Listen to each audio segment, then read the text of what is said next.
Should be good to go. Let's see.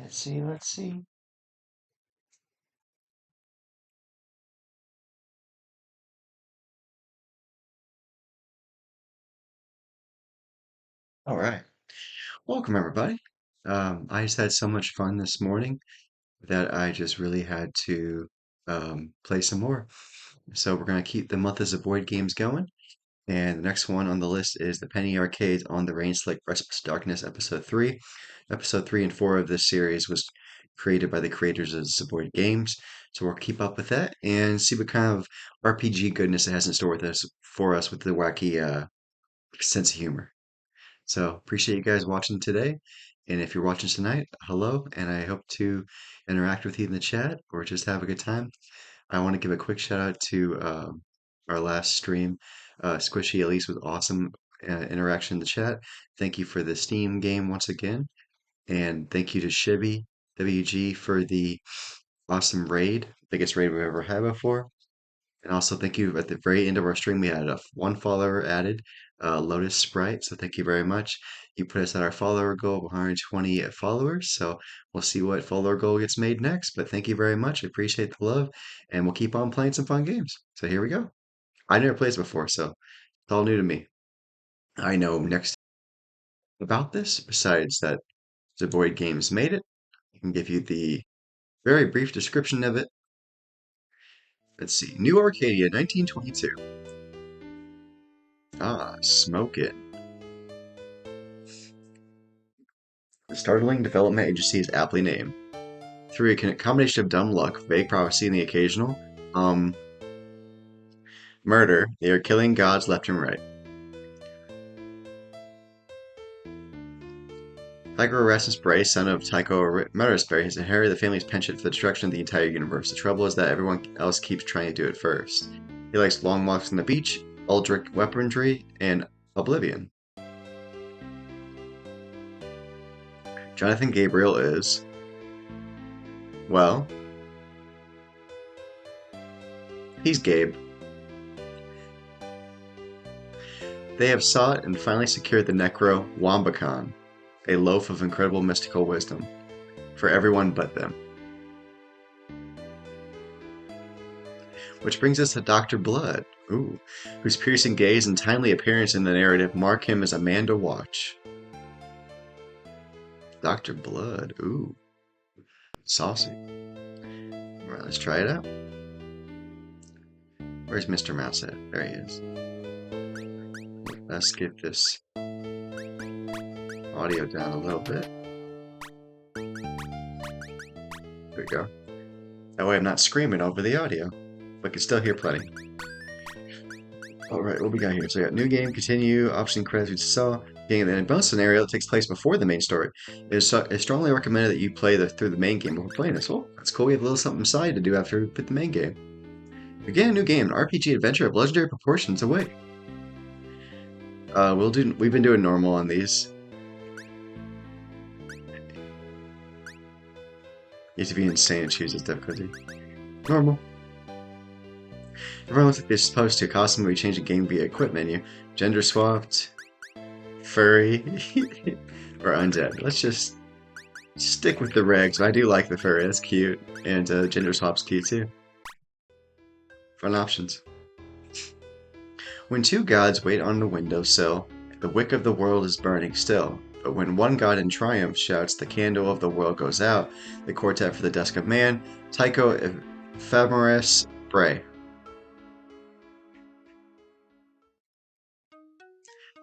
A startling development detective agency is never especially clean, but then neither is its line of work.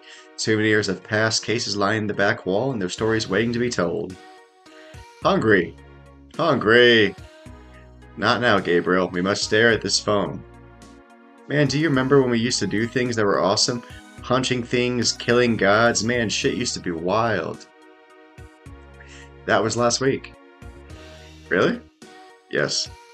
Startlingly, the phone in the startling developments detective agency begins to ring. Ah! Tycho grabs the phone and begins to talk while Gabe jumps up and down. Yes. Uh-huh. You don't say. Time passes in this way. Grave nods interspersed with knowing grins. Tycho hangs up the phone. Who was that? New case? 10 full minutes of silence. Then why didn't you hang up? Didn't want to be rude. Moreover, this was no ordinary silence. That silence was dripping, dripping with meaning and boiling with rich undercurrents of hidden context. And a hint of, I think, coriander? Anyway, there's some meaning and context up in this. Of this, we may be certain.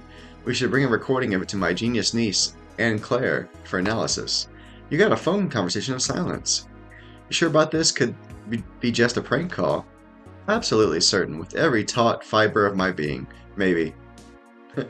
I don't know. Maybe. Sure. I don't know. Look at these statues. Tycho picks up the memento of glory's past and allows himself a moment of reflection. It was only 2 weeks ago that the wheels really started to come off this universe, cosmologically speaking. The first sign was the arrival of the mime cult in service to Yog Sethis, god of silence. Spurred by the Necrowombacan, a mysterious book whose contents change depending on the reader, the cult made a play for the Pelican Bay Boardwalk. Presumably they would have moved on from there, but who knows? Tycho, Gabe, and a mysterious third party smashed that cult, obliterated their god, and set a terrible clock into motion. Ah. Gabe remembers punching a much larger version of this. He wishes he could punch that big one again. Alas, you can never go home. In their second outing in as many weeks, the Necrowombacan was again at the quiet core of a whirling mystery. This mystery culminated, as they so often do, in a battle with a gigantic robot who was the very avatar of violation. Obviously, the giant robot was bad. It was made worse by the fact that it had been constructed by an unwitting mortal to act as the earthly shell of Yog Sothoth, god of mechanism. Our heroes managed to defeat it with the help of the incredibly weird Dr. Blood, whose arrival was no accident. Source of so much turmoil, the Necrowombacan rests silently on the desk. These pages bear no trace of the recent plots. They are entirely clean. Each page is as white as a blizzard in a wedding gown. When you kill supernatural beings professionally, you start to end up with a lot of magical crap. This crap seems to congregate on this table. The phone isn't magical, though it's just a regular old phone. It would be ashamed if it could. Gabriel sleeps in here. Tycho will sometimes read him a story before gently closing the lid. Actually, a very nice gramophone. Very nice indeed, but it doesn't really stand out here in the mystical bra menagerie. Prior to the incident, Jim had tons of flesh. Loads and loads of it. And covered his bones completely. Those were good times. You know, with all the skin. A book stands open on the table. Analysis of the Quartet for the Dusk of Man by Dr. Cornsetia Keel. One unanswered question is why the quartet has only 3 verses. Presumably it was someone's idea of a joke. See. On this table, living books huddled together for warmth. At the end, a projector hungrily awaits film. On the long table, said that, okay. An eclectic selection crowds the corner. Books of apocalyptic recipes and packed suitcases lie in wait. On the table, a prototype Harvest Buddy tinks against its glass prison.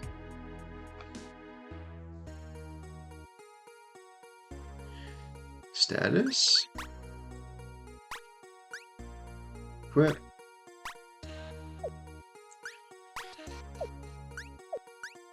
Class, got a brute and a scholar.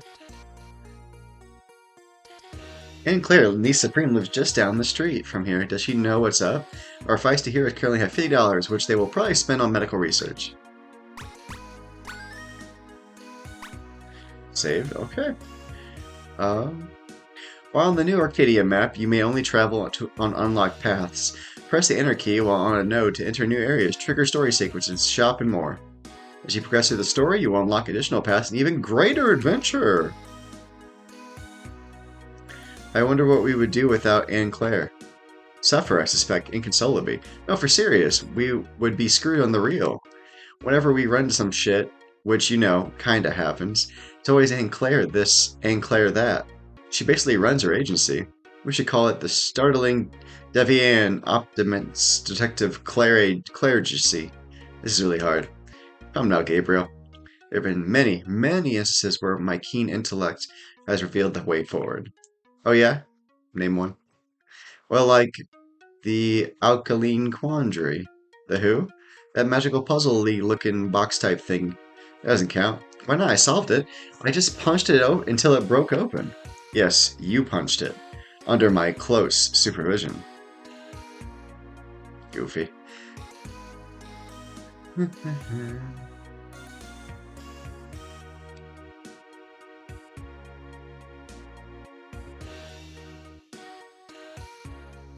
Let's go find our niece Supreme. In a hurry, no worries. Hold the left shift key to run, or press the cap lock key to toggle between run and walk mode. Run mode now activated. Walk mode. I'll let you know. Hiya! Gabe punches the wooden gate open. He likes to punch stuff. Ow, ow. Splinters. And Claire. Good uncle. Ultra niece, how goes the battle?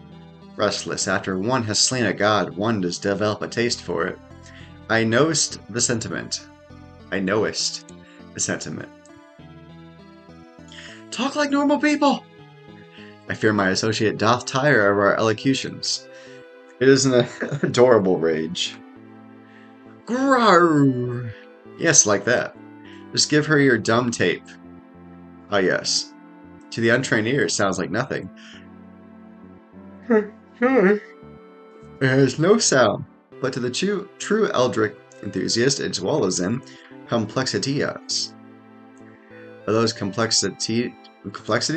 Or they're similar. And Claire accepts the recording, winding the raw tape into the mouth of an entirely custom Who's a What's It. Removing what looks like a phone receiver made from an old bell, she places it to her ear for several long moments. Then, you were right to be suspicious, Uncle. The phone call is made from Pelican Bay. Indeed, but how? And Claire cranks the knob hard right. Ka-crack! Pelican Harbor, of course. The vile boardwalk nightmare that was swarming with the Silent One's minimus minions fully 2 games ago. A mime must have called us, but why? What if it was just like a bird calling? His eyes grew wide, like an evil bird. That is way ridiculous, unlike all the incredible things I say, which are smart. To Pelican Bay! I shall accompany you, Uncle. But your studies, your physical and psychological well-being, your parents made your safety my responsibility. No, he didn't. Specifically said, stay away from our daughter, you good-for-nothing brah. I was paraphrasing. In any case, they are not here, and I make my own decisions. And Claire has forced herself into your group. See? With clarity, child. Call back to Breath of Death 7, I see, with the forcing yourself into the party. Like it. And Claire has entrusted you with a duplicator. With this thoroughly implausible device, items you use in one battle will regenerate by the next fight. Right now, the item duplicator only allows you to use that potion to heal and revive an ally once per battle. By finding or purchasing upgrades, you can use their items multiple times in the same battle, improve their effects, or unlock entirely new items. Pelican Bay has now been unlocked on your map. Cool. I like it. This is fun. Press tab key to open the main menu. From here you can check your stats, change your equipment, view your classes and abilities, look at your items, read a recap of the story so far, and save and load your game. The game can be saved at any time outside of the combat or story scene, so save often. She's a genius. She's a genius! Potion. Pelican Harbor, who was it that called before? Probably the devil. Our so-called heroes currently have $50, which they will probably spend on cats. On their cats. Yeah.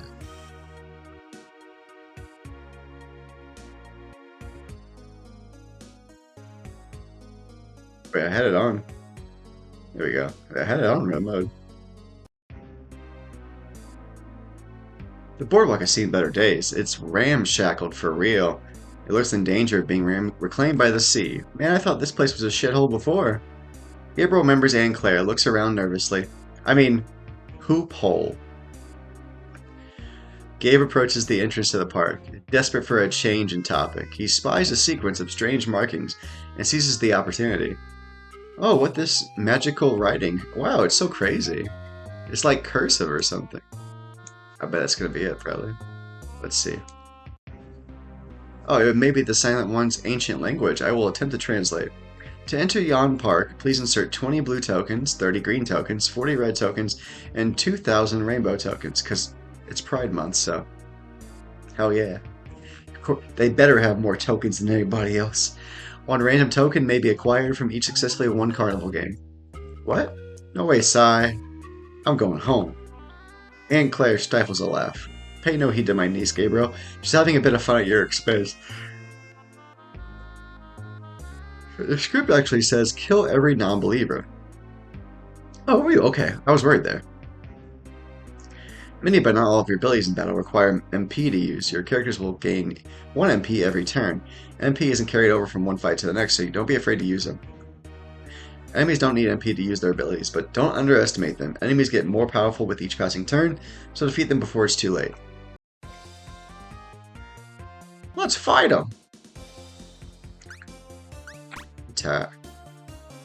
On the prowl for a one-night fruit salad.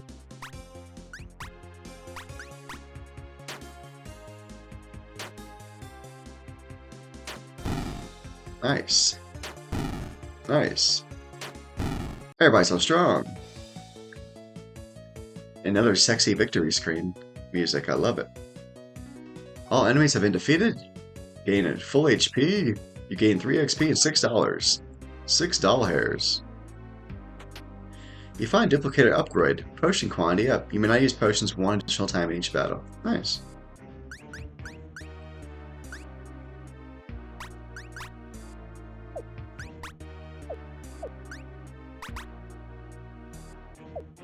Oh, we can change class. Nice. Our enthusiastic heroes currently have $56, which they will probably spend on some kind of magic junk for Tycho. I like that.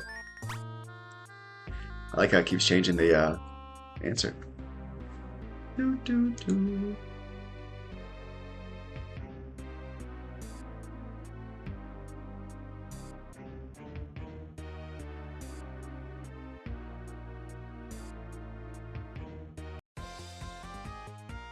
Ah, mimes and robots, hey!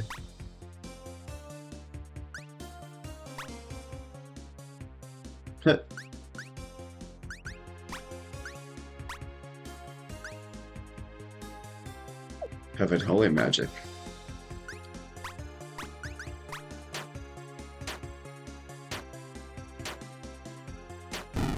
Nice. He resisted. Oh no. Everybody attack normally.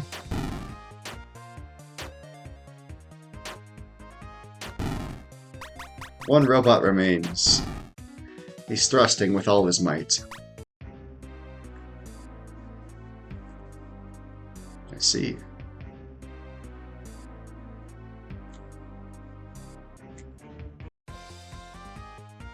Fight the Pelicorsair. Let's attack him like normal. See how that goes. Nice.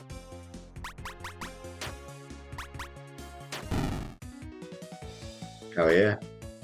The Brute is now level 4 and learns Eager. Scholar is now level 4 and learns RTFM.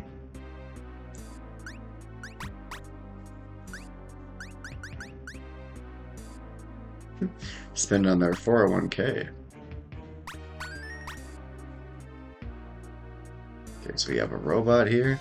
What's this clown doing? Oh goodness, he's a big clown. Well, let's beat up these robots first, I guess.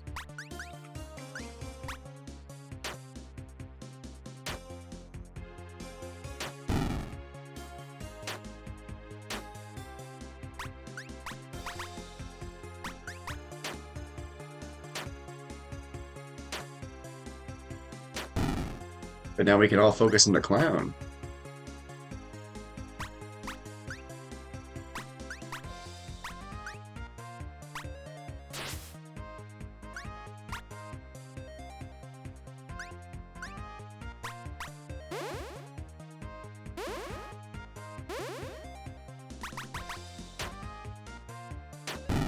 Nice. Clown has been defeated. You find $50. Nice. What are we gonna do with that? They're gonna spend it on happy pills. Oh no.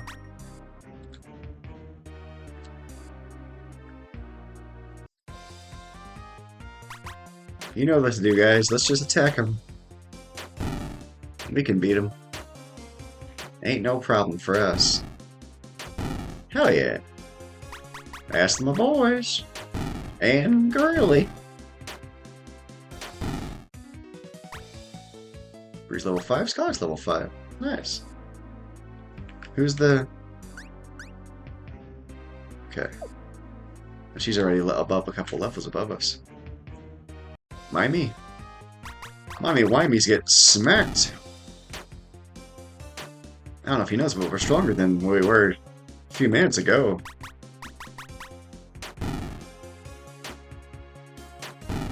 Hell yeah. A treasure chest lying unprotected in an alleyway? Nothing weird or dangerous about that. Obviously a trap. Chest! Chest!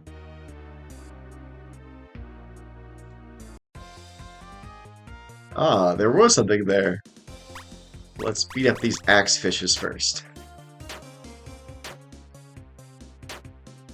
Uh oh, Anne's in trouble. We need to heal Anne.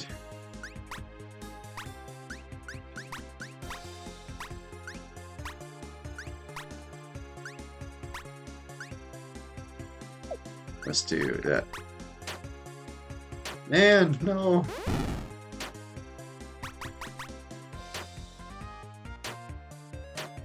Anne! We lost our niece! No! She's back, okay. Invisible enemy is smart. He finds even softer gloves. Weapon for Gabe. Description. Incredible comfort for you and the foe. Nice. Equip that shit.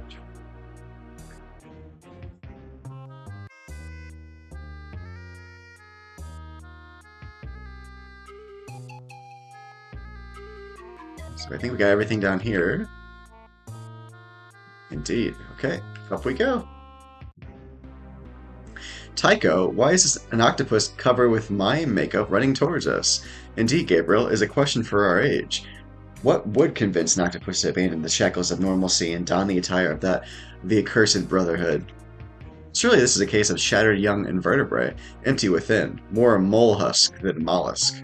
This is an octopus who failed to receive the requisite love and attention in the home. His parents have 16 arms between them, yet moist hugs are still in short supply. No, why is it running? Oh, I don't know. Exercise? Why is he running? Why are you running? Why are you running?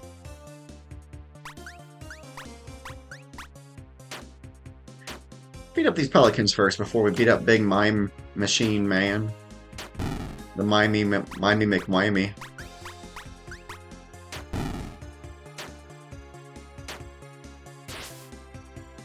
It was tentacles all along. Took a vow of silence at a young cephalopod. Cute. Very cute.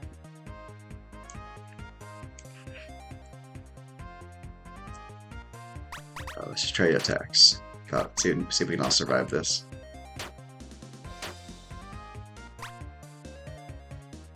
Oh, I should be okay.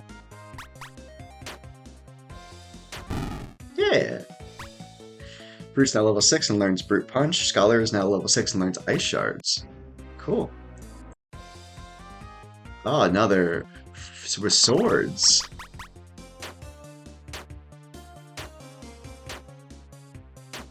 Now they're a little stronger. Then we can't be with a couple of melee attacks. Nice. Doing good. We're gonna probably spend it on monocles. What you got, Krabby?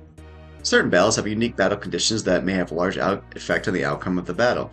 For example, in the next battle, your characters will begin with the battle with a lot of MP already stored up, thus allowing them to use their powerful abilities right from the start. Some special battle conditions are helpful and others are harmful. Be sure to adjust your strategy accordingly. It's on now. Everyone begins with 7 MP. Hell yeah. I'm gonna use all my stuff.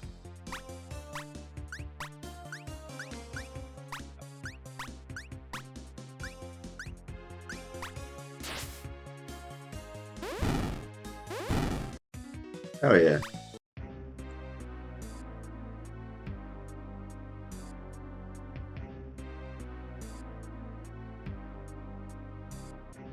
Dude, that mine must be a mysterious caller. That was hours ago. What's he still doing in the phone booth?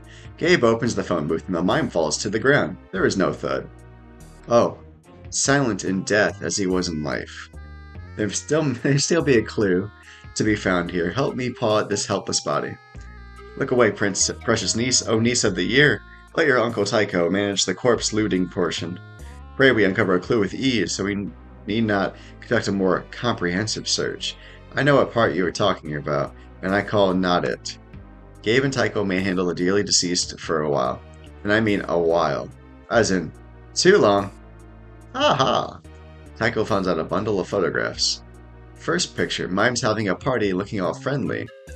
Second picture, a rift between worlds opens up briefly in the sky and starts zapping the mimes and animals. Third picture, zap creatures morph into monsters and murderous killers. Fourth picture, small pin drops from the portal as it closes. 4 below, it means, how very strange. This is all the markings of a zero threshold temporomorphic crisis. Gabriel has seen this peculiar gleam before, and he knows what is coming next. With the terror of a frightened hare, he clasps his hands over his ears, quickly closes his eyes, and begs for death. Items from the past have become folded into the vibrating now, like 2 decks of cards shuffled together, and the resulting displacement of matter create a powerful beam of energy that transforms the surrounding beings into the monstrosities we've been fighting. Now, there are many possible explanations to why this temporal displacement may have occurred. Chronomancy gone awry, perhaps. Not real. A spear of deja vu so extreme it pierces the skull. A watchmaker stumbles on the odd bit of dark magic while replacing a stubborn second hand. Carton of milk left too near the table edge. Not connected to the other stuff really, but I hate it when people do that. La la la la. Mega niece, you must proceed to the very spot indicated in these photographs. The fate of the very world, yee. Yeah. The very goulash of existence may hang in the balance. You make declarations of this sort frequency, uncle. In my defense, says the Skion of Bray, loading his shotgun, almost always true. This film, the booth, and maybe the entire district, over 90% filth. If you watch this place, there'd be nothing left. Larry and Harry. Sorry, Larry and Harry. You're going down. Often confused with Tom or Dick, it's been a problem.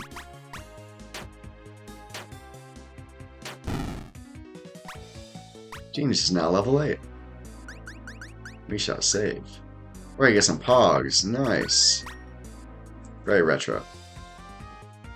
Barry and Jerry. Once his name legally changed to Mortimer, seriously considering a solo career. Let's meet up Jerry first. Oh, no.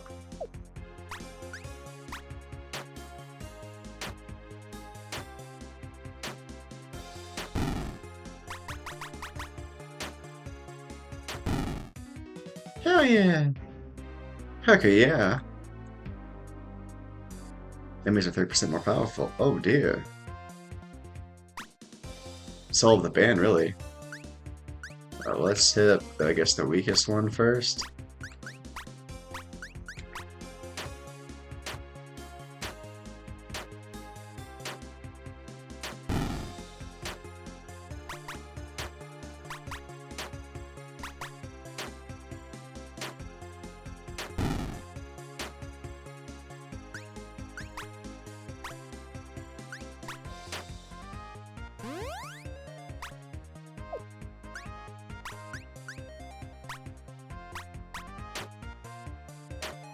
You son of a bee. You hurt my niece again.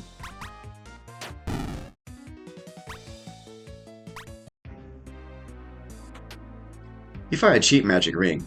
Accessory description increases magic ability by a ridiculously small but insulting amount. Let's give it to the first guy. Give it to Gabe.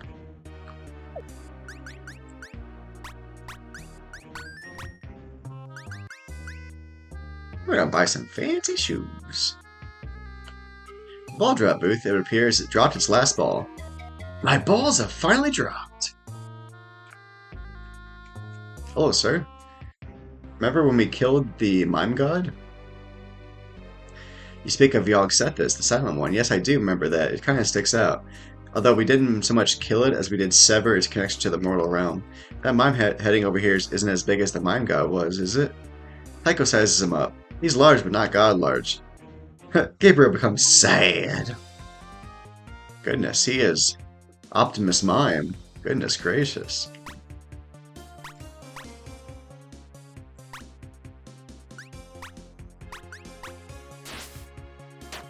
Oh yeah. He's super effective.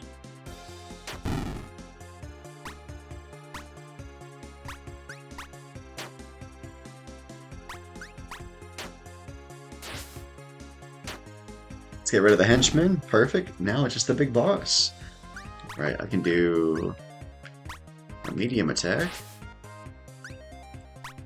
And I can do heavy holy magic. Nice knees. Ice shards. Hell yeah. Hell yeah! We're gonna buy some used armor.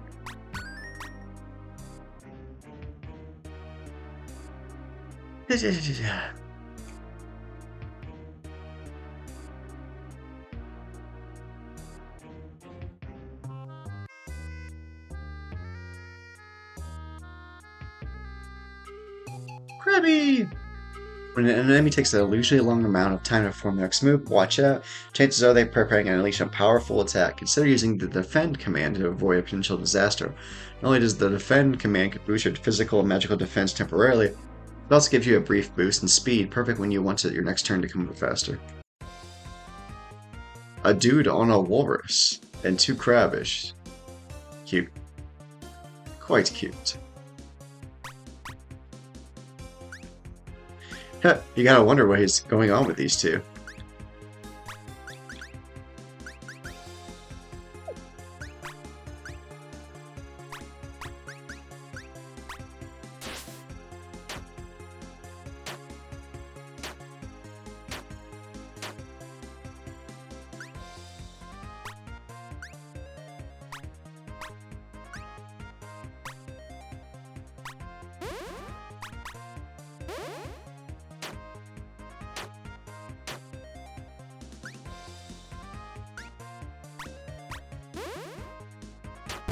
By walrus dude.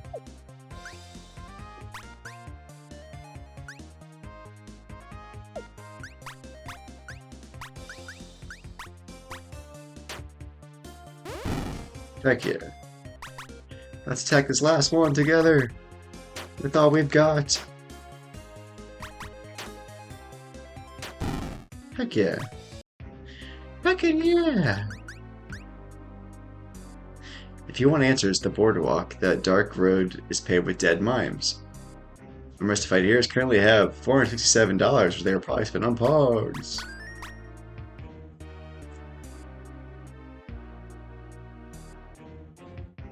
Tycho? Tycho. Yes. How long have you had that recorder thingy on our phone?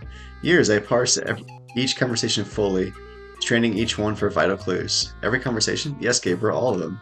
Even that one where all conversations. The hamster was an important part of a workout regimen, to be sure. Sometimes you need that much mayo. Uh-huh. Like if your sandwich is really big? Okay. Gabriel was silent for a moment, and then, I like sandwiches, apparently. Goodness. A mime pirate ship? How's it different from a regular-sized pirate ship? There's a stripy main sail, plus the tiny cap on the bow. When we saw them last, they had been able to manifest a vessel like this fashioned purely of invisible force. How art the mighty fallen? 15 minutes is almost up, cosmologically speaking. Stay alert, that's bound to make them desperate. A crabomancer, or in the original French, le crabomancer. Even with my incredibly superstitious nature and deep interest in the occult, I assumed they were just a myth. Looks like it wants to mythically kick us in the... Gabriel again remembers that Enclair is a real person who has continued to be physically present. I mean, kick our wing-wongs, milady. Gabriel curtsies, Tycho purses his lips and continues. Carbomancers of old were said to have nearly impenetrable shells owing to their diet of immortal everfish. Being of utterly sound mind devoted entirely to rational practice, there is no room for magical crustaceans in my taxonomy. That said, Uncle, if you wanted to rock some sorcery, this might be an optimal scenario. Oh, he's so cute!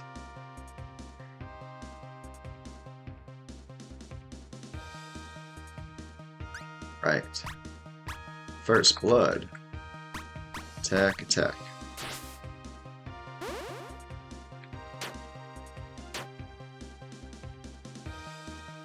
Attack. Not yet. Ice shards, yes. He don't like the fire and the ice, I don't think. Heck yeah.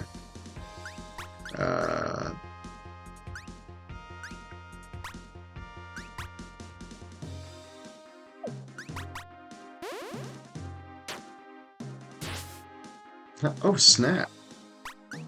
Fireball.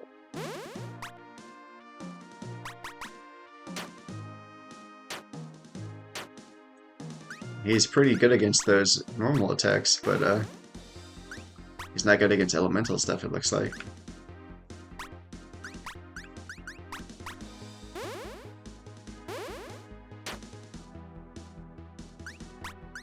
Fireball. Super jump.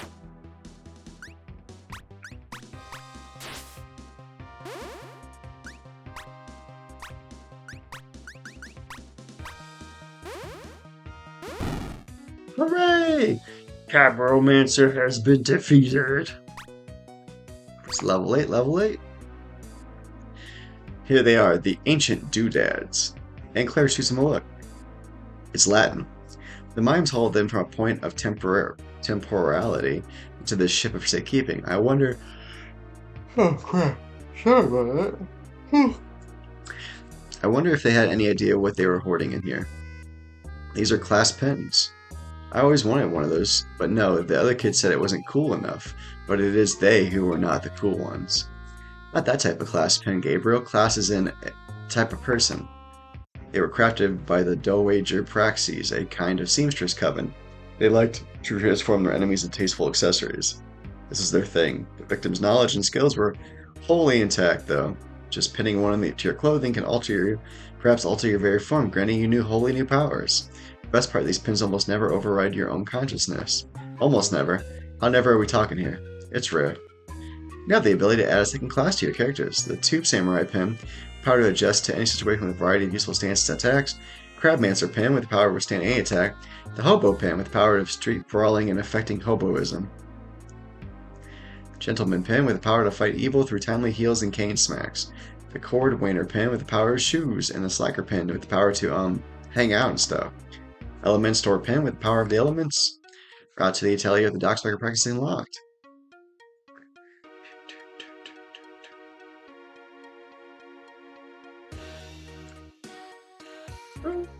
Oh, Uncle, in your letter you said you were something you wished to discuss. A shadow passed over Tycho's face. Indeed, child, tonight we shall, for now there is much to do at the office. There is? Yes, there is dust on things, mind you, and I won't stand for it, but there's always... Tonight, then. Tonight. And Claire skips off, her massive wrench in tow. Upon returning their ramshackle sanctum, the scholar and the brute began a long and arduous study of the events that recently transpired.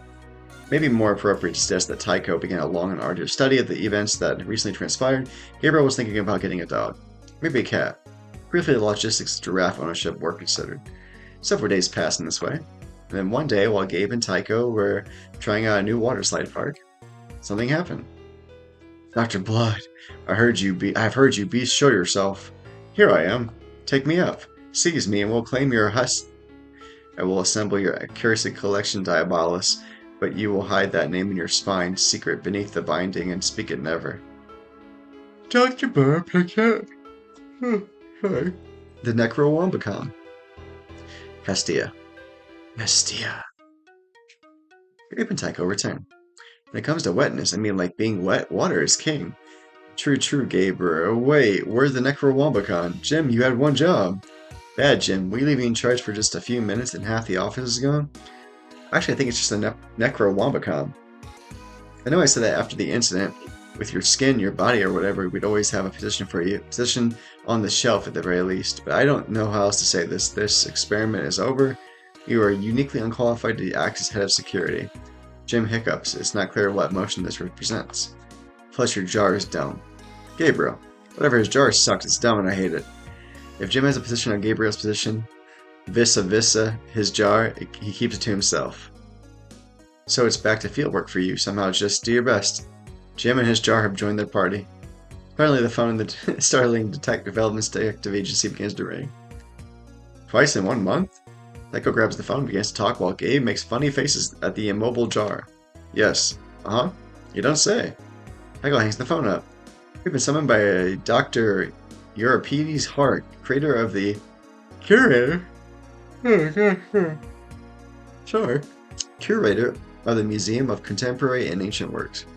I hate every part of what you just said. He refused to discuss the particulars over the phone, suggesting he had a matter of grave import to discuss with us. Timing is odd, to say the least. To the museum! Museum of Contemporary and Ancient Works has been unlocked on your map. Cooley Woolio.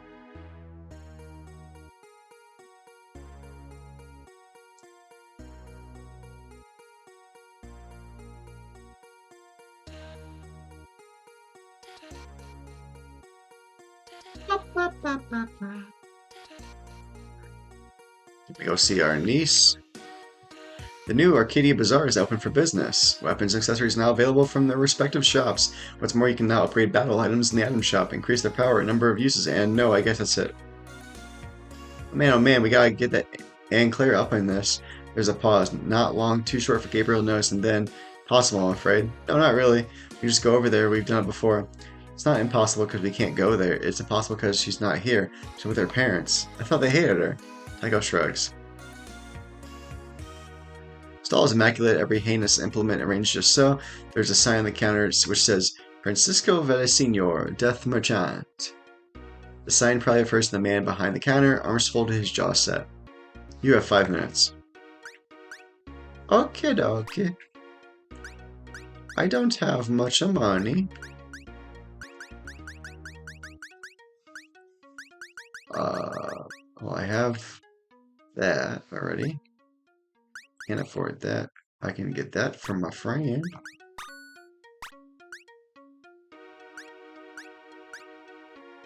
Picture. Goodness. We'll get the picture for our friend.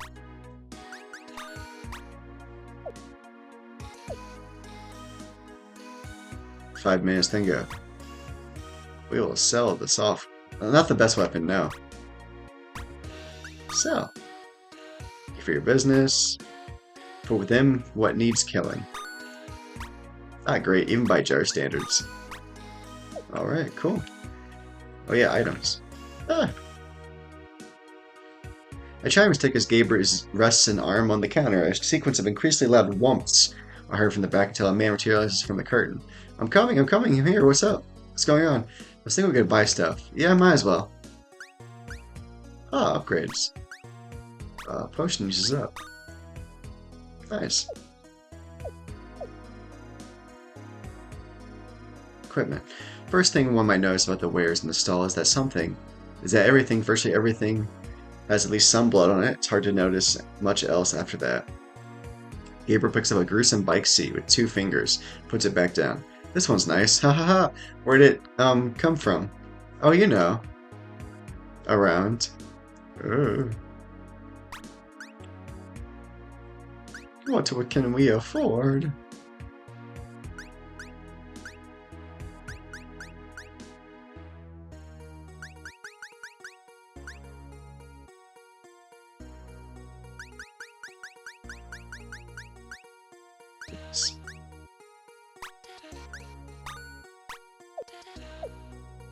Well, I will equip the strength to my friend. Actually, I feel like this guy should have this. What? And this guy should have the magic, yep. Every little thing she does is magic. Spin on dancing pandas. Oh no.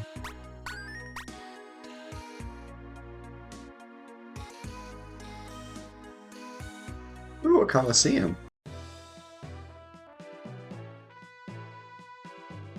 Who are these people?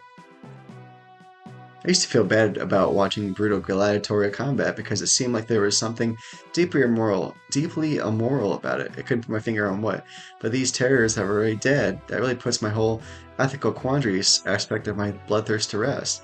Speaking of which, hey, if you can take down the tier 1 and they're the first row of enemies, it'll sweeten the pot for you. Just think about it. It doesn't look like there's many 4 enemy groups here yet. Maybe you should come back later. From Coliseum, the undead are locked in the eternal struggle, here to reclaim the glory they had when they were alive, or whatever. But we run side bets on breathers that won't try their luck. Oh, and creatures you kill here come back to life later, so you can kill them again. Some people stop and get their lunch break. They treat it like a workout, get that blood pumping. We're always adding new undead horrors to our profound, questionable arena to feed our mindless flesh toys for bigger and bigger rewards. Okay. How strong are they? Oh goodness. Let's see how we do.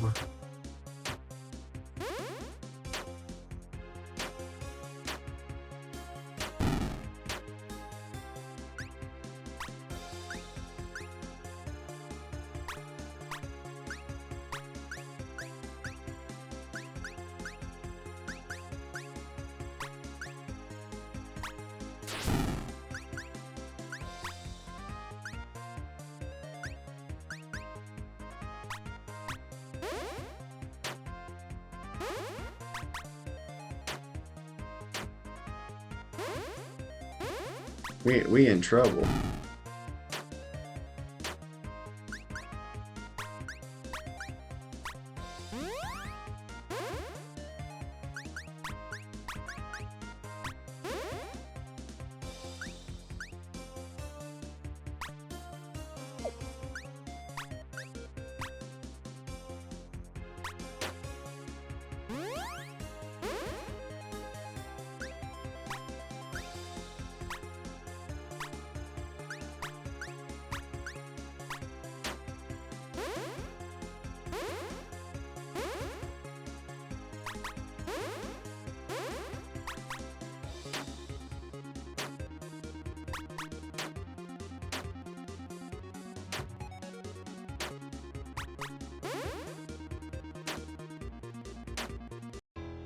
I don't think we were ready for the Colosseum quite yet. Oh no.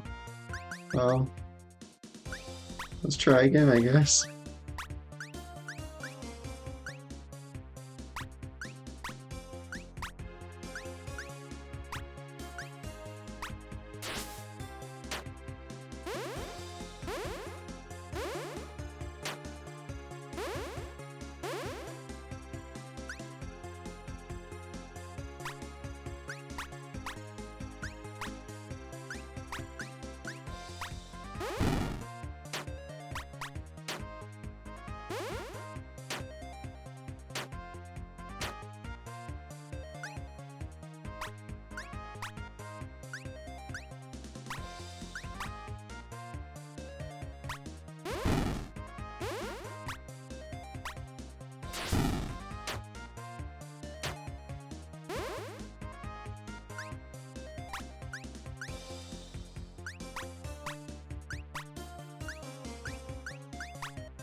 Hey, we did it!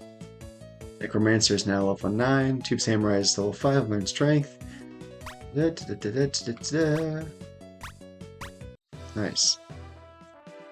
So we can do it. Nice. Good job, guys. Let's get. Oh yeah, we didn't get them second classes.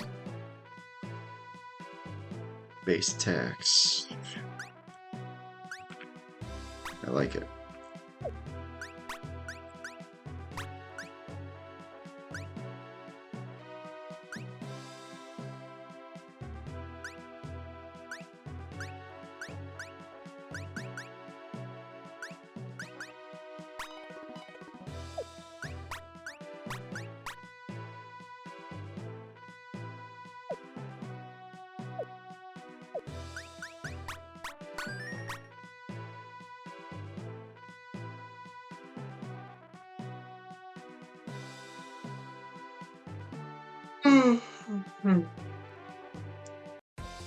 Beat the plants if we can. Fireball?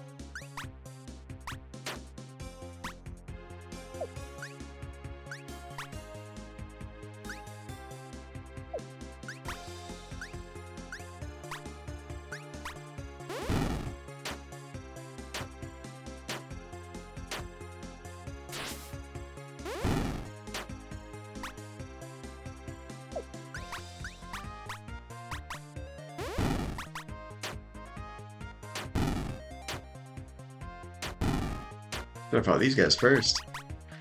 Much easier. Director's cut. Nice.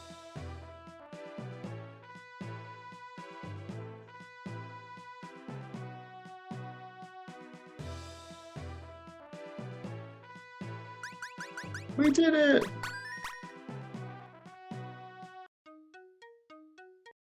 We fight them again then? Nice.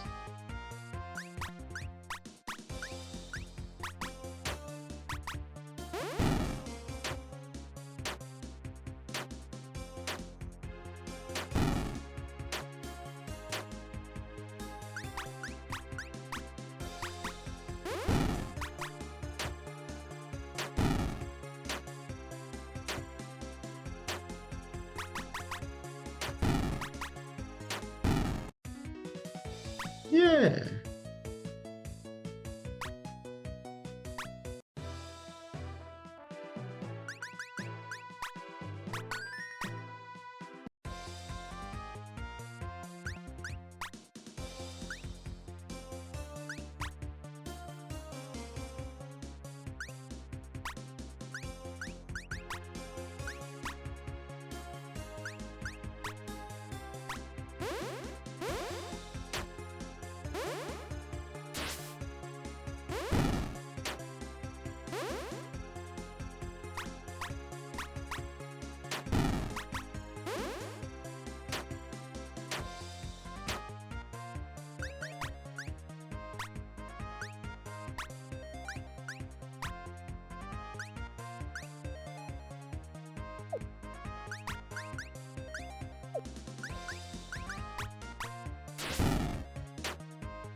One second, I'm gonna check something real quick.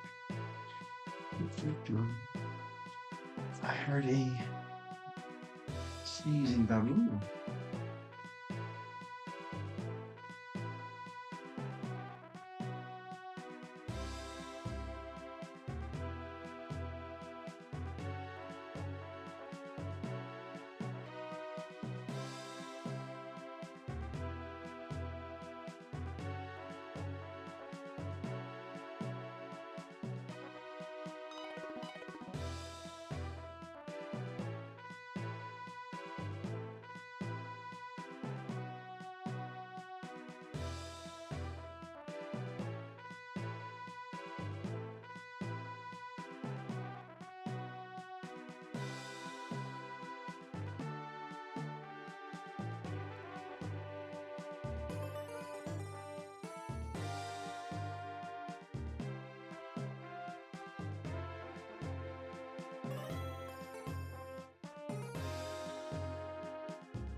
Gotta have faith. Gotta have faith. Oh, yeah.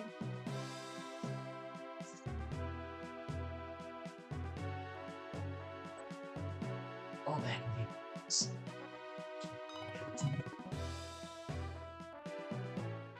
Fry baby. I'm back. Sorry about that. I am here. Never fear. I am still alive. I'm ready to jive. It's just me and my thoughts. That's okay.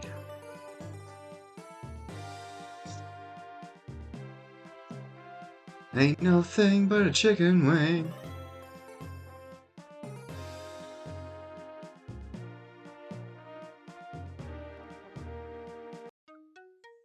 Let's do that again.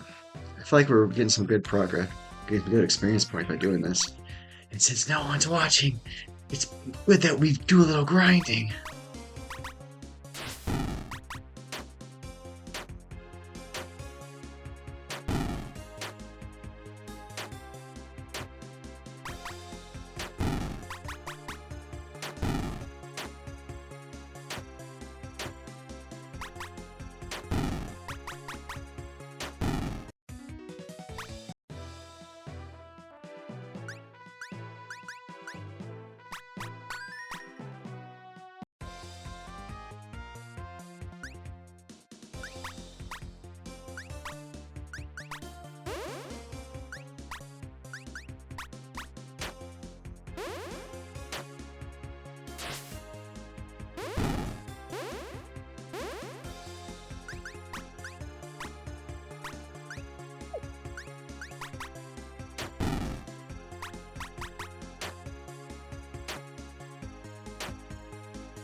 Oh yeah.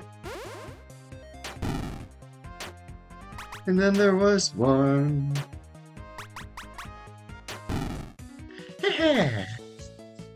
Sweet.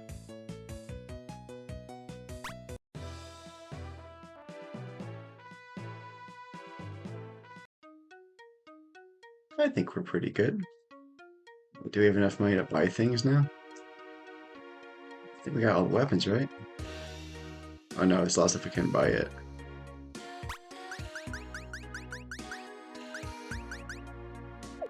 Nope, still a while off from that. Items? Nope.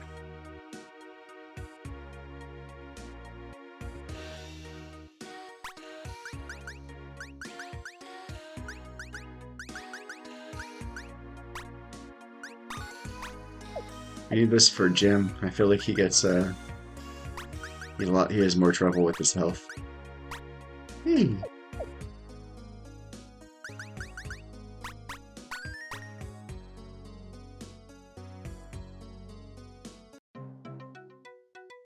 Museum of Contemporary Works. Hey, you were in the last couple games, I think.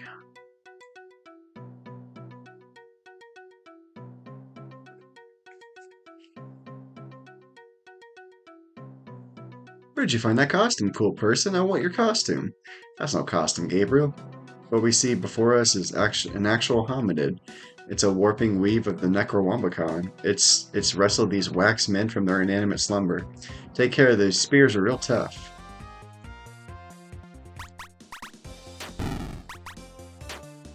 We just leveled up a little bit, so we should be able to handle these hominids no problem.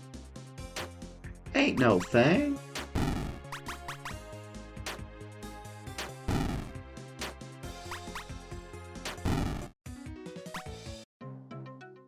Too many class pins, not enough slots to equip them all? Not a problem. Class pins that are not equipped will earn XP and LVs at a slower rate.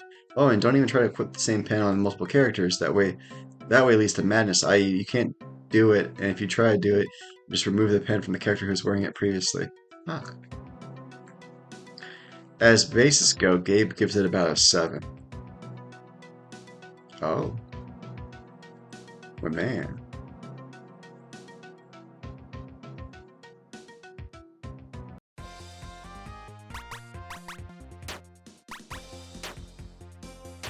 Like cave person.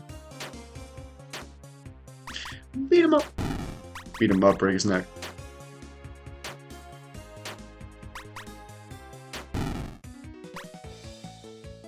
The hobo is strong.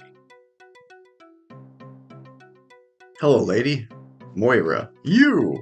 Interesting fact, Gabriel. Her hair is the precise shade of hellfire, and I am in the position to know. You know her? Yes, in every sense. Gabe doesn't really get it.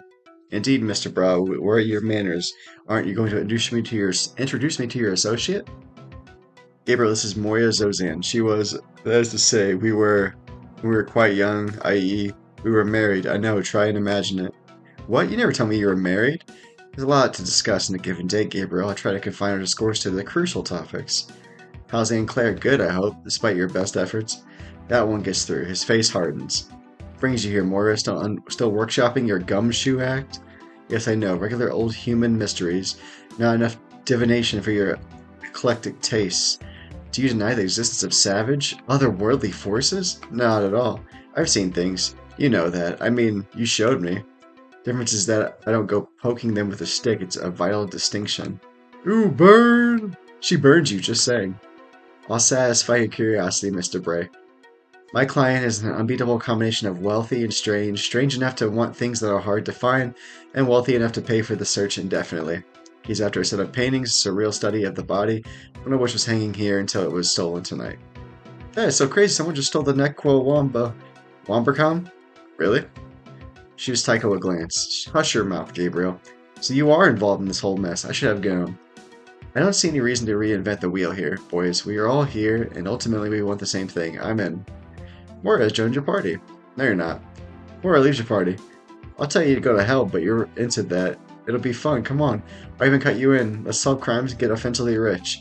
Moira's joining your party for reals.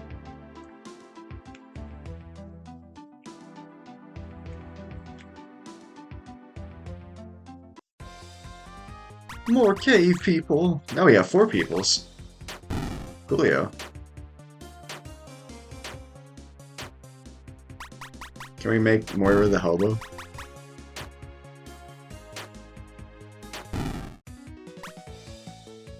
Learn, shut up! Let's see if we can give...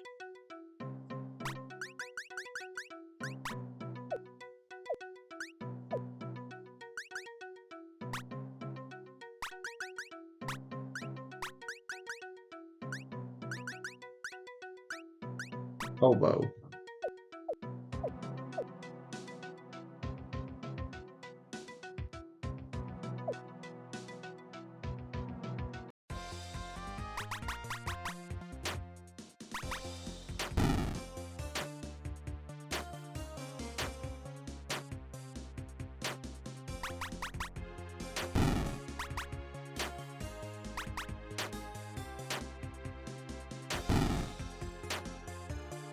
Eat the pterodactyls. Yeah. Be strong. Hey, Cthulhu. You find a duplicator upgrade Molotov quantity up. You may not use Molotovs one additional time in each battle. Molotovs can be used to inflict fire damage on an enemy in combat. Increase the damage number of times you can use Molotovs in battle by purchasing upgrades at the New Kitty item shop. Nice. A fucking nice dinosaur? Some abilities like many of Morai has the ability to interrupt the enemy. Normally these abilities will push the enemy back slightly on the time bar, but if you use one when the enemy is between the CMD and act parts, time bar, the effect will be amplified and the enemy will push back a great deal. Give it a try in the next battle. Okay.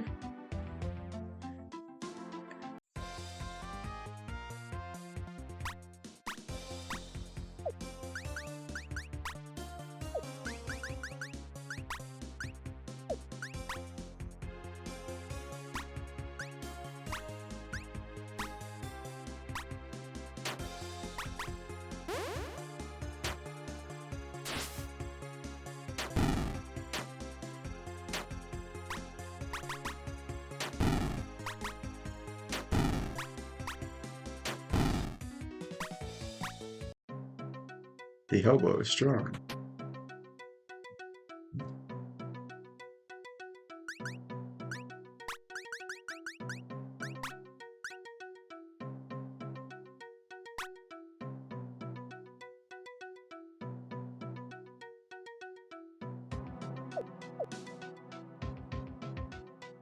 Here with just the vase, even though the sign explicitly says not to. Pleasure is overwhelming. He feels like a supervillain. He's a villain, I say.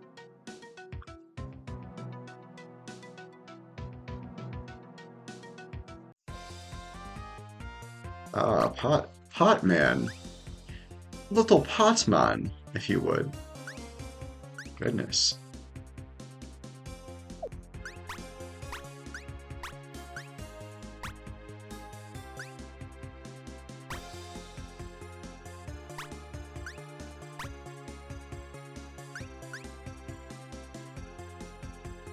Love it.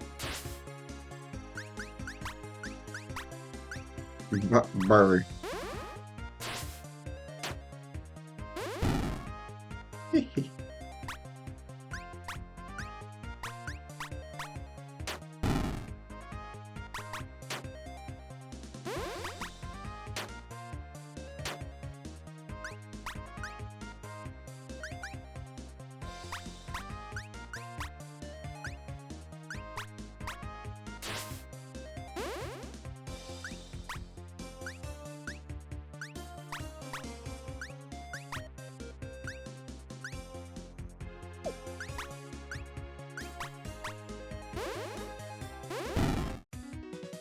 Nice.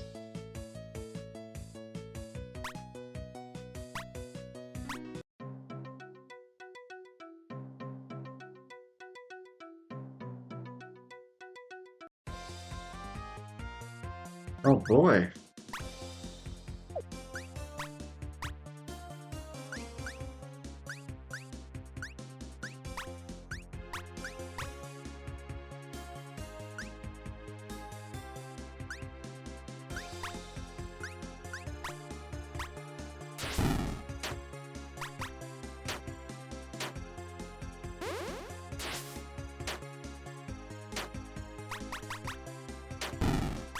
Bye-bye, Anubis.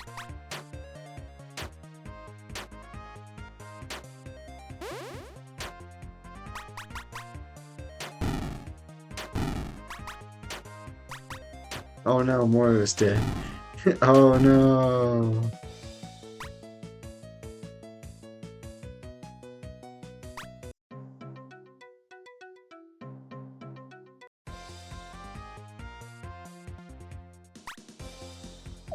Ankylosaurus.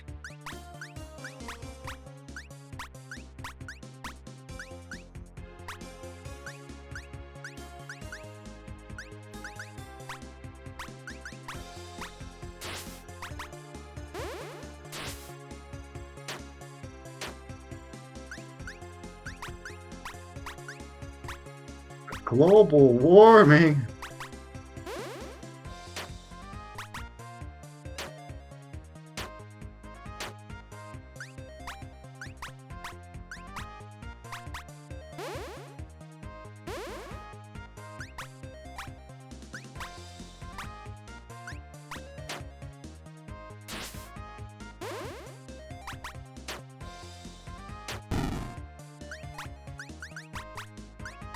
Get 'em, boys! Nice. Like how the ex-wife keeps getting her butt kicked.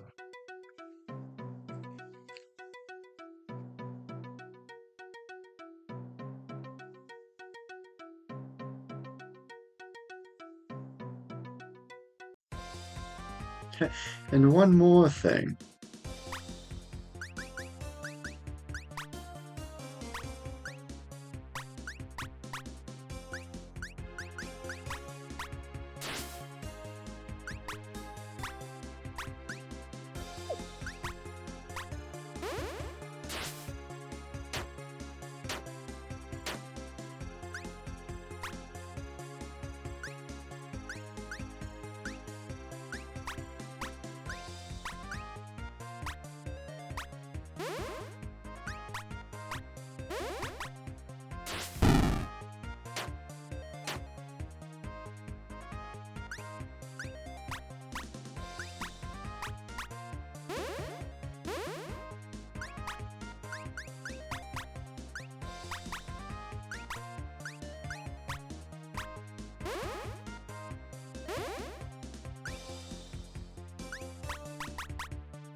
Nice.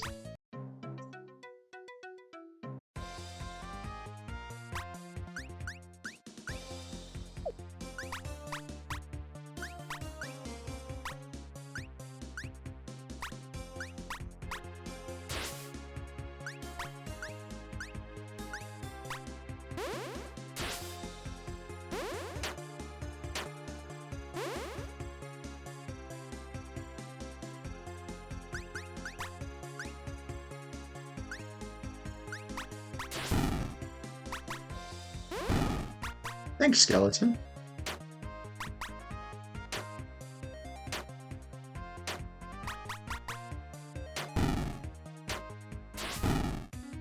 Thanks, skeleton friend.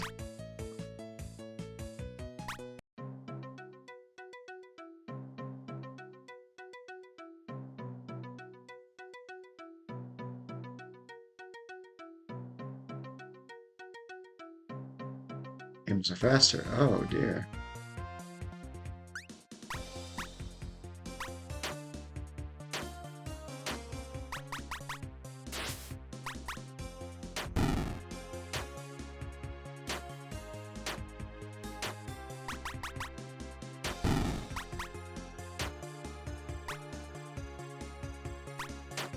Rad.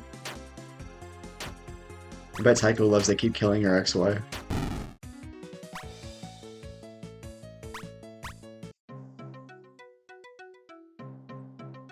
Ah, phones are falling. Phone is a falling.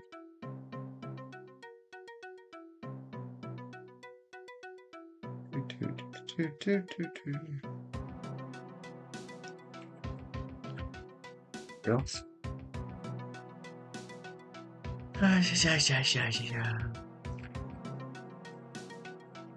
Ooh. You find an Isabel. Is it stronger? Oh, no. It is. Gonna invest in some questionable folk remedies. Nice.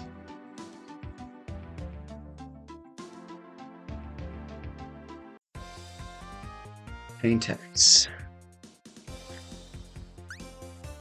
Start with the first blood like usual.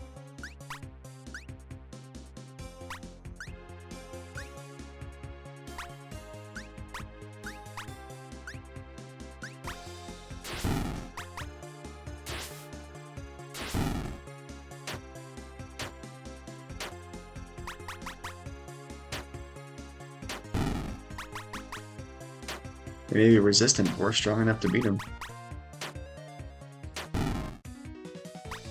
Yeah.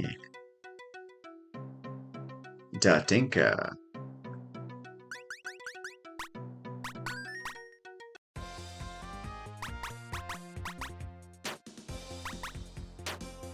Get him. Oh, we should probably attack the small ones first. Because he's got a lot of health. Didn't think about that. Great.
Yay!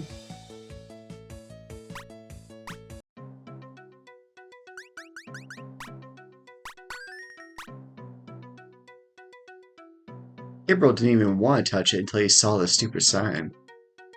You're just making me want to touch things. Don't do that.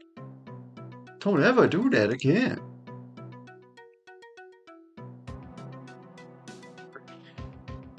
Trailer attacks. Let's see.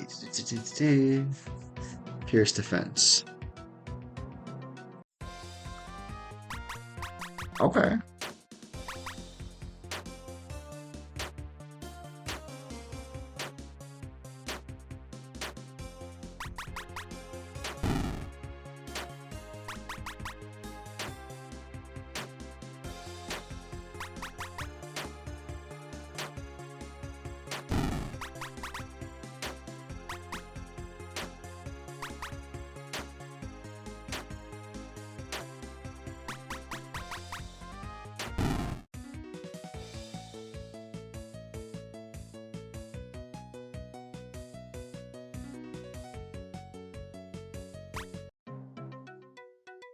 Whee! Is that a Tyrannosaurus Rex in a tuxedo trying to look inconspicuous over there? I'm not gonna fall for this, Moira. It's sort of busy here. I appreciate it. No, you're completely right. The T-Rex in the tuxedo. The Apatosaurus speaks into his watch. Cover's blown, Mom. Time for Plan B. Yes, Mom, it is a pity. The suit is new. Goodness. James Bond, little James Bond, um,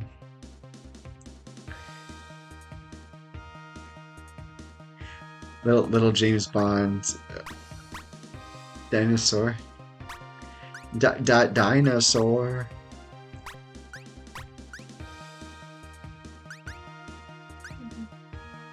Hey, Mom. How you doing? I'm just fighting a dinosaur in a tuxedo. T-Rex in a tuxedo. It's like James Bond, he's got a little black guy. It's so silly.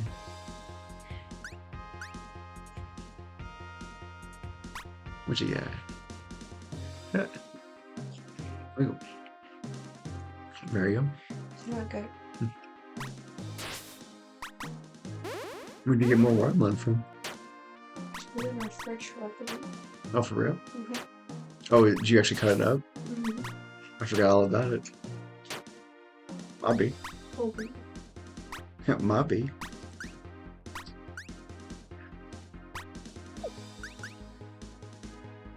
You can sit in the chair if you want.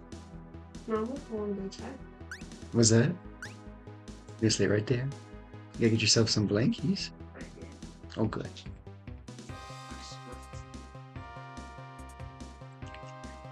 Can you grab my blue bottle out of the room, please?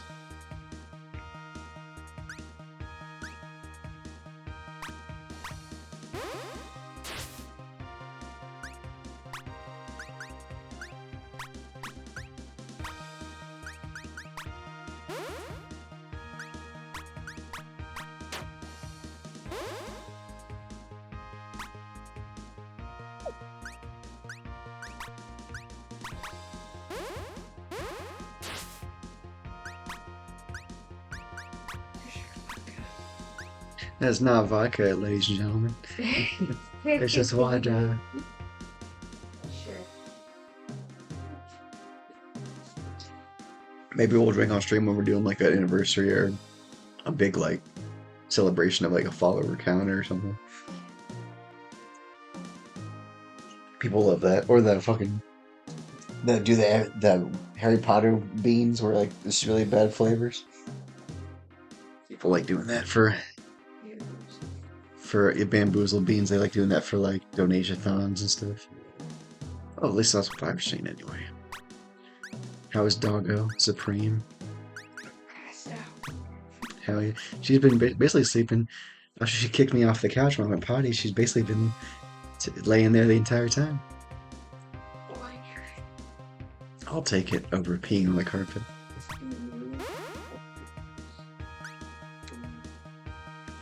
I love you, sweetie. Yeah. Is this supposed to be for me, or are we sharing Yes, this? it's yours. Oh, okay. I took it. Like, I'm sorry, people can probably hear me chewing. Oh, no one's watching. It's okay. It's just me and you. You don't. Was that? That's Well, I'm not complaining. I'm like, I'm glad no one heard me chewing real loud into the mic because it might be annoying to somebody. Uh, so this game I'm playing, you can affect a thing called hoboism on somebody, and that's just poison. You turn them into a hobo and it's poison them. Silly stats of it.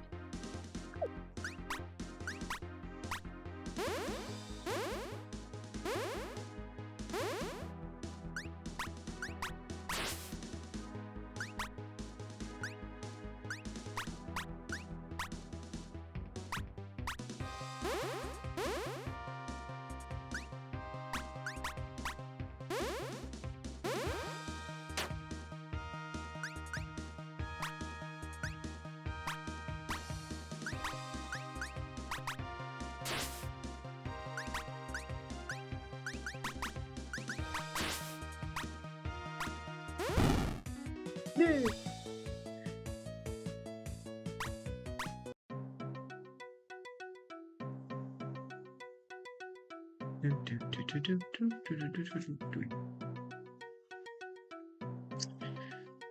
You made quite the delay, gentlemen. Hominid trouble?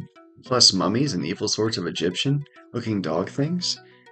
I specifically recall a dinosaur. Jim makes an unintelligible, rose-scented contribution. Well, come, I have something to show you. Dr. Euphrates Hark points to the giant painting of a skull in the back wall. It is not a poorly drawn painting, you know, if you are the kind of person who likes hanging giant skulls on your wall. So the painting is back? Our usual fees still apply. No, whoever stole it left this ridiculous thing in its place. Modern, grotesque. The painting that enemy of the man stole. It was an incredibly beautiful, painfully old painting. How old? As old as a painting can be. Just so we're on the same page, your painting isn't the only incredibly old thing stolen in the last hour. What was it, if I may ask? The Necro-Wombacon. Turns up in the weirdest places. Spooky cover, but blank all the way through. People say something similar about the pieces in my care. It's a common enough mistake, Mr. Bray. Thinking that a work has nothing to say simply because it has nothing to say to you. Uh-huh. Well, we'll keep a lookout for your painting, Mr. Hark, was it? Oh, and start a tab, would you?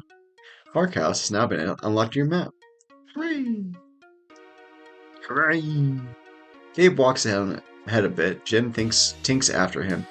Or sees an opportunity. So why did you leave? You left me, remember? You've been gone a while. All I did was formalize the process. You chewed on that for a bit, and then I thought you were what I needed, and I was wrong. I saw the writing on the wall. In my case, it was hieroglyphics, but still. He manages a weak smile, but she ain't buying it. Awkward.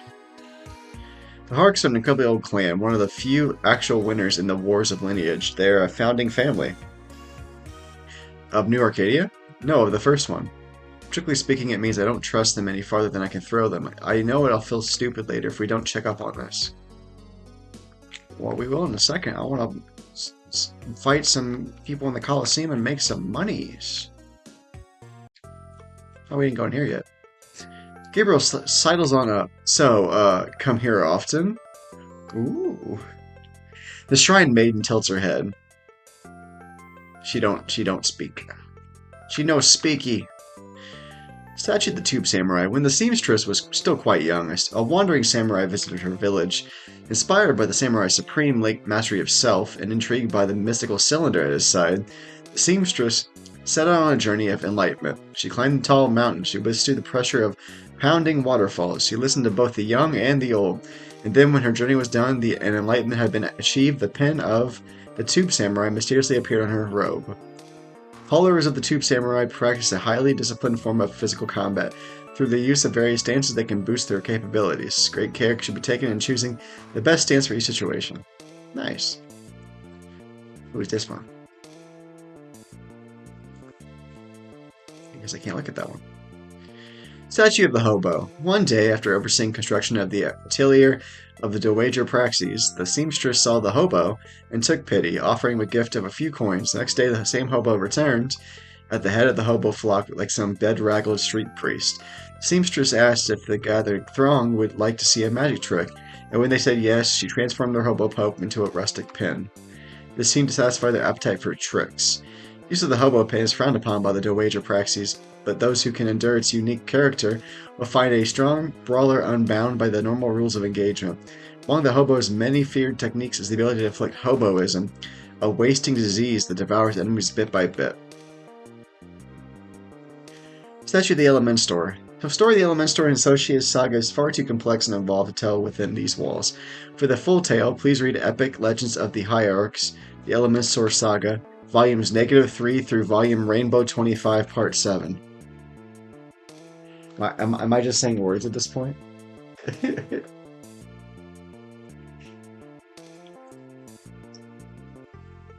you get all that? The short version, Elementor dominates the elements, and then they dominate other people with the elements they just dominated. So if you like to burn, crush, drench, and whatever you do with air, this is your pen.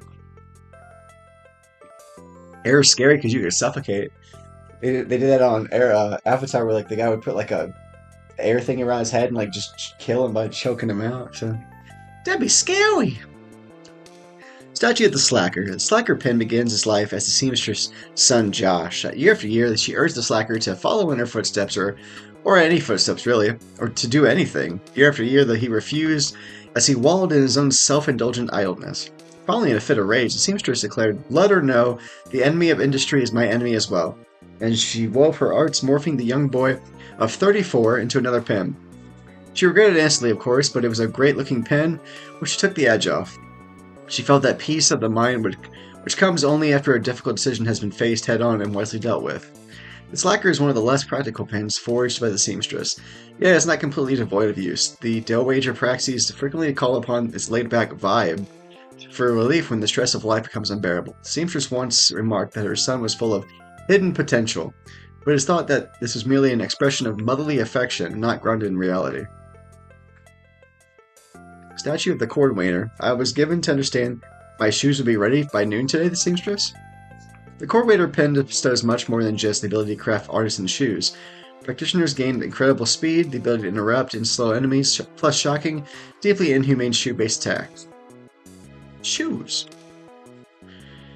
Statue of the Gentleman. Piece of advice. If you see a seamstress with a dowager Praxis, and you try to open the door for her, and then she says that she's got it, she's kind of a sorceress or whatever, so doors aren't a big deal, but you just stand there holding the door open in sort of a smug way, and you will make her repeat herself, you should start running because she's probably going to turn you into a pen. This chivalrous pen has its uses, though. Wearers find themselves inexplicably concerned with the well-being of others. That concern can manifest itself a number of ways, from healing, assisting their allies, to ridding the world of evil with a well-aimed smack of a cane. I did that one already. Okay. Who is you? Statue of the Crabomancer. The origin of the Crabomancer pen is quite simple, for you see the seamstress cared more for power than she did for seafood. Builders of the Crabomancer pen value defense over all else. In fact, they can even leverage their mighty defense as a weapon. Try and wrap your head around that. Statue retreats into smug silence. We did the hobo already? Okay. What's upstairs? What? How did you get up here so fast? I ran all the way up the stairs. The maiden shrugs. I was way to track at Shrine College. Oh, okay then. Shrine College, you say?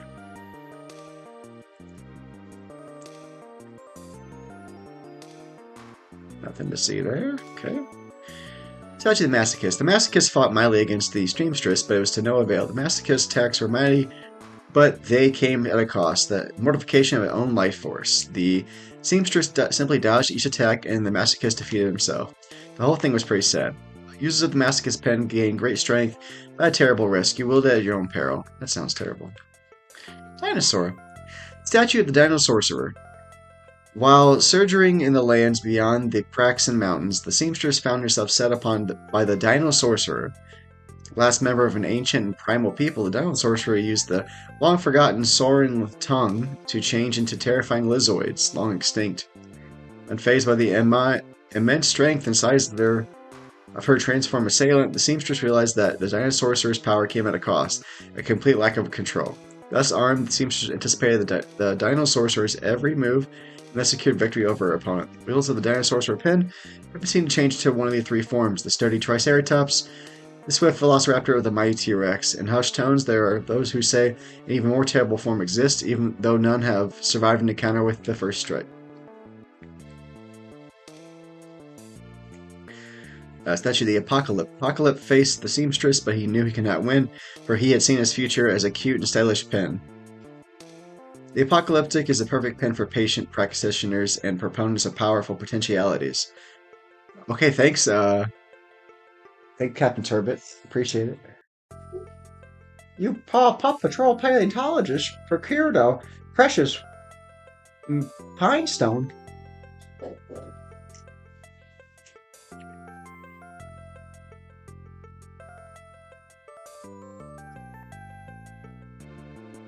Stack prophecy about prophecy, and when your day of judgment finally arrives, your enemy will fall, and you will have been all right all along. The statue coughs nervously. If you can fool yourself, you can fool anyone, seamstress. By now, you've heard many tales of her vanquished foes, but there was an opponent more wildly interactable than any other, seamstress herself. Her power of shaping and her deep enthusiasm for its use collected fractured identities in a persona which called itself the Delusionist. Eventually she got sick of that, focused for a moment, and expelled it in a pin form. Removing the pin from her mouth, she fixed it to an incredible new scarf that she just got.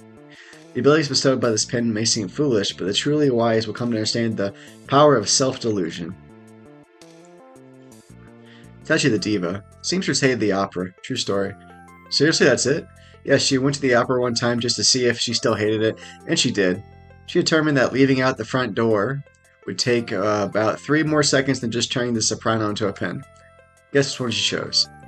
Whereas the diva pin value themselves above all else, can the needs of the one outweigh the many? Statue of the Gardener. Seamstress came upon one of the gardeners standing in the middle of the wild field. He spoke then, saying, "My people once fought upon this very ground, brother against brother, father against son, all fighting for the right to tame the earth and hoe and plant to their heart's desire. In the end, it was their blood that nourished this very soil." That's pretty dumb, Seamstress said.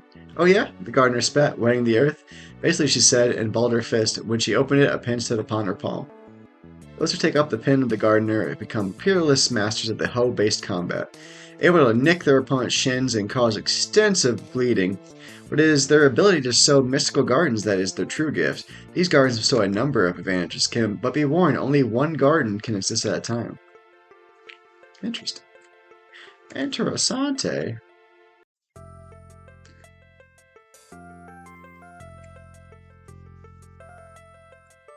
There's more. It is said that once these braziers will shine with a pure light once mastery of the class pins is achieved.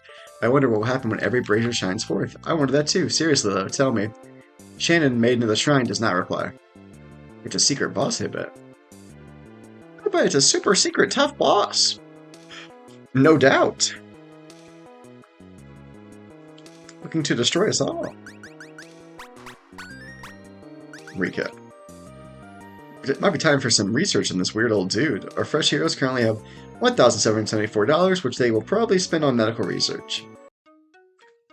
Fair enough. What we got? Fighting the same peoples? Okay. Pretty stronger now.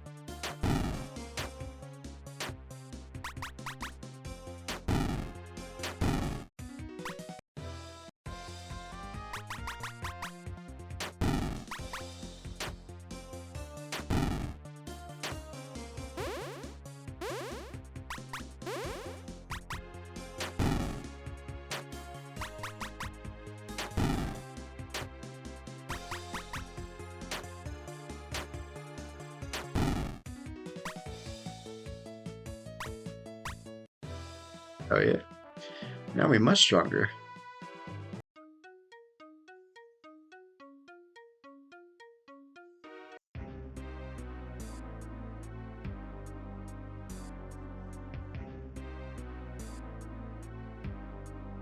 We've seen all there is to see here, I believe.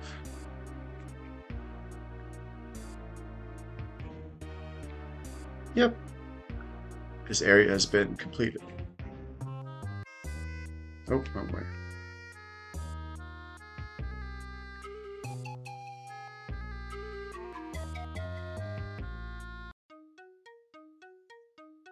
Let's see if Alice is home.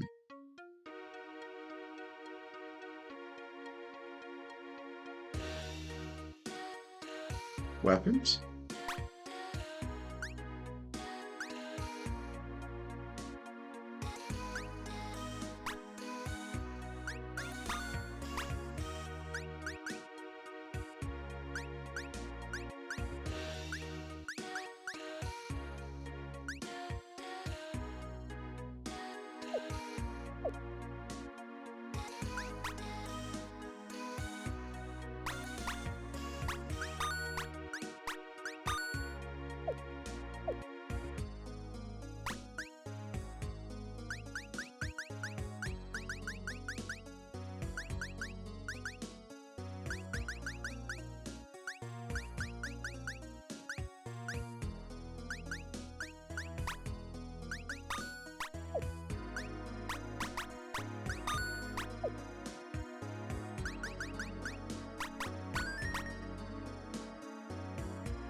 And it's locked. Gabriel, if you would be so kind. Hiya! Hiya, ya, ya, ya, ya, ya. Gabe is not impressed. Gabe unleashes a fury of punches, kicks, headbutts, butt heads, and an assortment of other savage techniques before collapsing in exhaustion. Stay right there, Dor. I'm not done with you. I try not to leverage the more arcane terms of art, but this house is magicked out of the wazoo. Wait a second. Psycho places his ear to the door, eyes closed, then I think there's a leak behind this door. I don't follow you.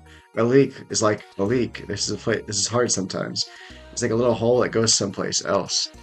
If there's a leak beyond this door, then we can just use another one, like the one in the alley by the office, let's say, just to get to it. That's it, just poof, we're in and out. Well, there's a slight detour through a wholly alien dimension called the Periphery. Periphery? Why does that sound familiar? We went there on a honeymoon. And before we enter the leak, we need to stop by the agency and get the Sev. It's Sev? It's one of the ways you can poke into these things. What's a Sev? Sort of coffee pot, but this one's special. The Gosai has a gold narrative showing an awesome dude flying around on a goat. How'd you know? I gave it to a cool hobo that came by the office last week. Why would you? I can't. What? Well, I didn't want to give him any of my stuff. Okay, change of plans. We head to Hobo Alley, cover my incredibly valuable family treasure, use that to enter the periphery, then pop into Hark House through the leak. Simple. If I could just pick the lock, seriously, 5 seconds. To Hobo Alley! Hobo Alley has now been unlocked.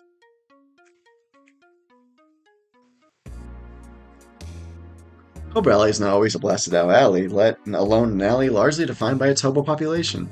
Once known as Gerard's Park, it was home to the incredibly offensively wealthy sorceress families, the Oligromancers. This is more or less what they did to the place.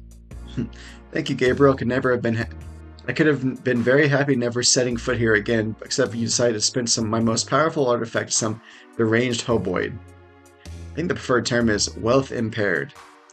That's great, Mariah. Here, I'll just write that down, that cool info in my imaginary notebook. He scribbles into his palm with an index finger. I know you're mad now, but if you had been there, you would have been down with the whole thing. He was like, whoa, dude, on a goat. And I was like, I know. And he's like, man. And I was like, oh, seriously. And I gave it to him. We shared a goat moment. Help me perceive the underlying thought structure. It's okay to give people my stuff as long as they really, really like it. It's a policy that has served me well. Nice.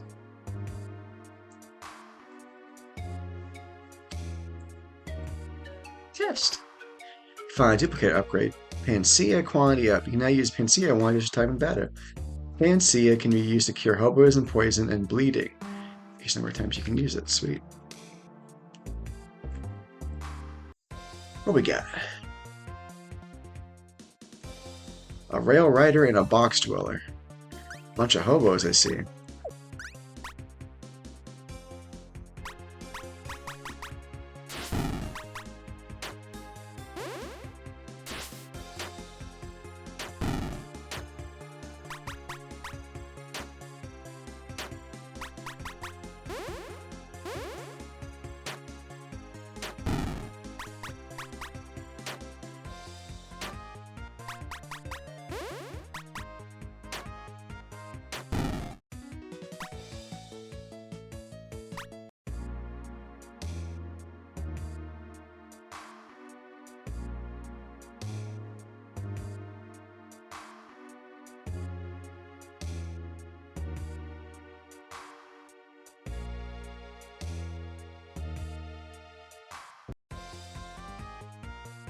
dear.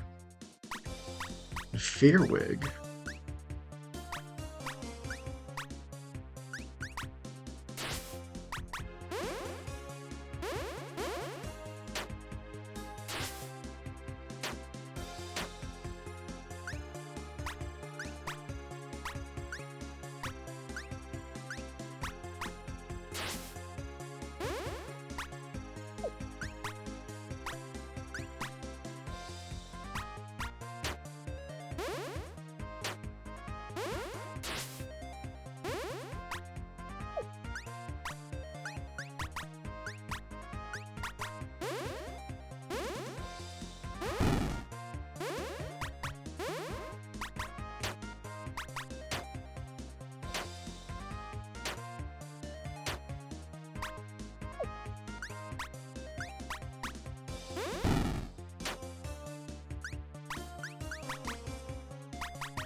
They are strong, but not strong enough.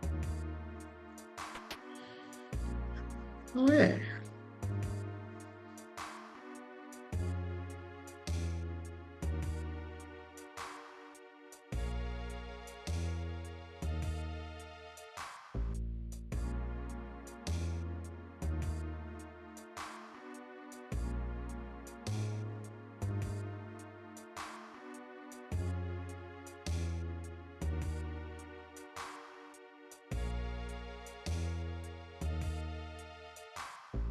You know, I think it's time we take out the trash. See, because they're like, I don't know. I thought it was good. Gem blorbs, the fluid goes black. We got sacklings and endomorphs.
Oh dear.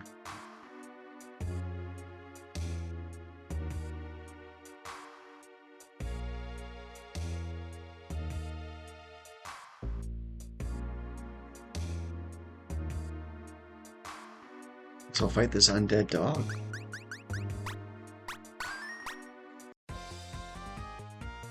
Oh gosh.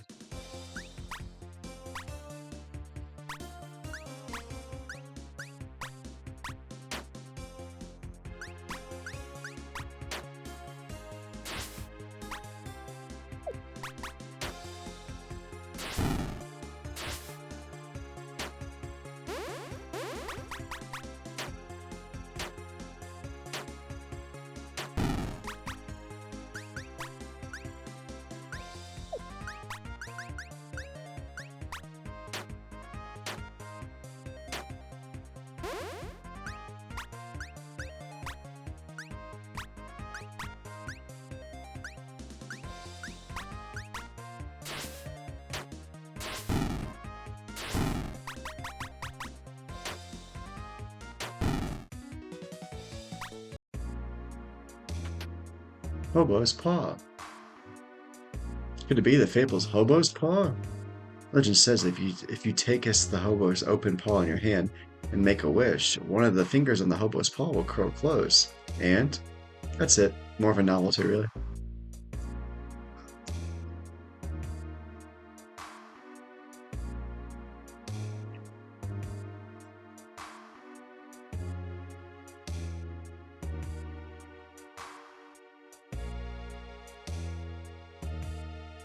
So I don't care if I use it to hit people. No one agrees that's probably fine.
A sewer mage. Ew.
Hey Tycho, you never told me you had a brother.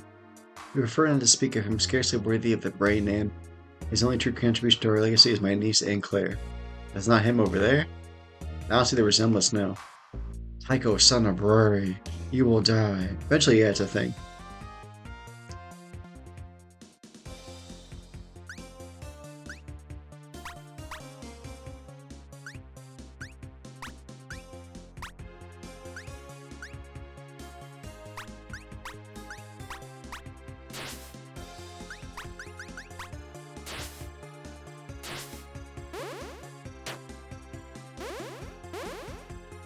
Kill Tycho. Oh no.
Niff, niff.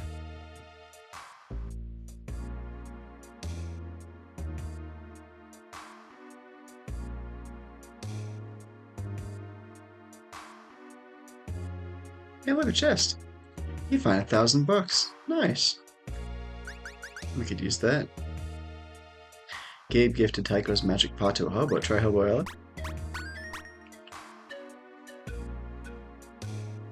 Big Joe, hey. Hey, Big Joe. Ormph? Gentle sir, our deepest apologies, but my associate has inadvertently granted you a unique piece of occultia. If you might be so kind to relinquish said treasure. Huh? Give back my coffee pot with the goat on it. The alternative is that I will shoot you several hundred times. Hey, who do you think you are, talking to me like that? I'm the mayor. It seems unlikely. Oh no.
You've acquired the Sisvi.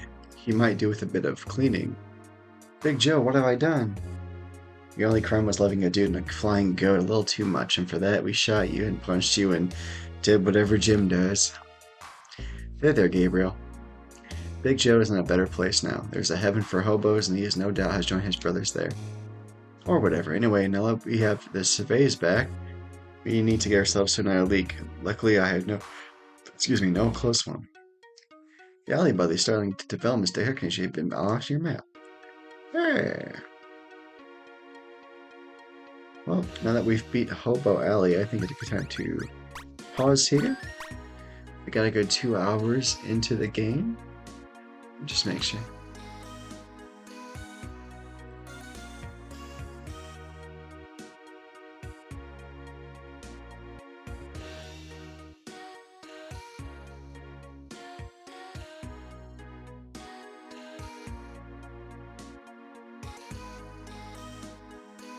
Alright, we'll pause here. And so we do have one viewer. Let's raid out to one of our followers. Let's see if I can find somebody. Raid. Who's up?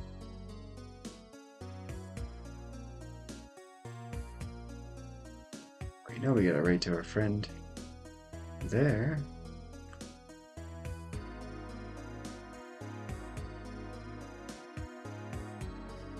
And I was like, wow. So that was a learn today. Also, I expected kind of to learn more about the Revolutionary War because I didn't know jack shit about it. All I know is that people had some really cool fashion back then,